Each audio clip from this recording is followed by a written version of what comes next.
ये आप देखिपे ये फोटो नहीं ये धनिया पत्र रसुण आम छेचिक नहीं जावा ये टमाटो कटिक नहीं पियाज टी लंका अच्छी ये आवश्यक परिमाण मु कटा पनीपरिया नहीं आपड़ चाहिए या अपेक्षा आउ जदि एक्सट्रा चाहिए आप आड करेंगे। चलतु प्रस्तुत करवा।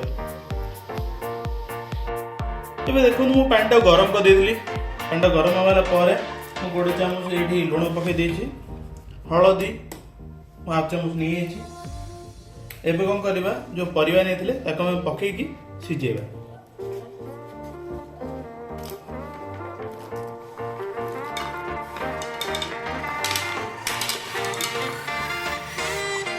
ସିଝିଗଲା ପରେ ଆମେ ନେକ୍ସଟ ପ୍ରୋସେସକୁ ଯିବା। ଆପଣମାନେ ଦେଖିପାରୁଥିବେ ପରିବାଟା ସିଝି ହେଇଛି ଅଲରେଡ଼ି।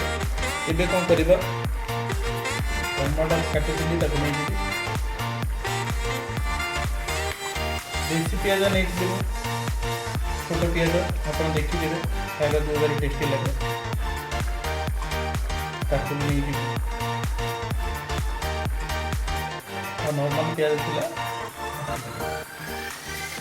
ଏବେ କହିବେ ଏଇଟା ପକେଇଲି କାହିଁକି, ଏଇଟା ଆଜ୍ଞା ଏଥିରେ ସିଝିବ। ଆଉ ଗୋଟେ ଲଙ୍କା ପକାଇଦେବା, ଚିରିକି ପକେଇଲେ ଚଳିବ, ମୁଁ ଏଥିରେ ଗୋଟା ପକାଇ ଦେଇଛି, ଆପଣ ଚିରିକି ବି ପକାଇ ପାରିବେ। ତାକୁ ଆମେ କ'ଣ କରିବା, 5-10 ମିନିଟ୍ ପାଇଁ ସିଝିବ ଛାଡ଼ିଦେବା। 5 ମିନିଟ୍ ମ୍ୟାକ୍ସ ହେଇଯିବ, ତାକୁ ଘୋଡ଼ାଇ ଦେବା ହେଲା। ତ ଦେଖନ୍ତୁ ଆମର 5 ମିନିଟ୍ ହେଇଯାଇଛି। ଏବେ କ'ଣ କରିବା, ୟା ପରେ ଆମେ ଧନିଆ ପତ୍ର ପକାଇଦେବା।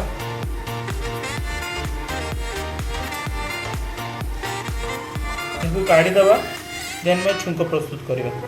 देखो मुझे 2-3 चामच तेल नहीं सोरिष तेल, ये कंचा लଙ୍କା पकईदेवा,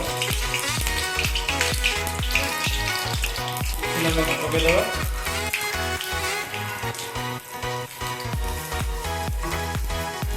गोटे सेकेंड फुटण पकईदेवा।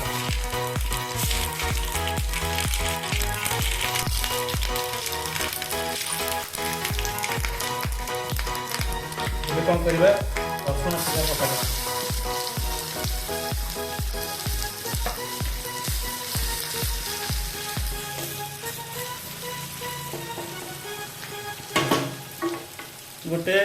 गोटे मिनिट वेट करवा, जेटा टिके क्रिस्पी हो गले आधे पकाइबा।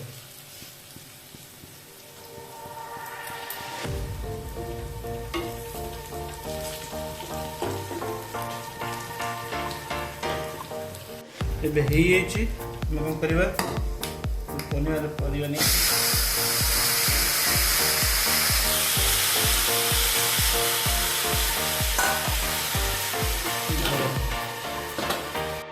ଏବେ କ'ଣ କରିବା, ବଡ଼ି ଆମେ ନେଇଥିଲେ ତାକୁ ପକାଇଦେବା।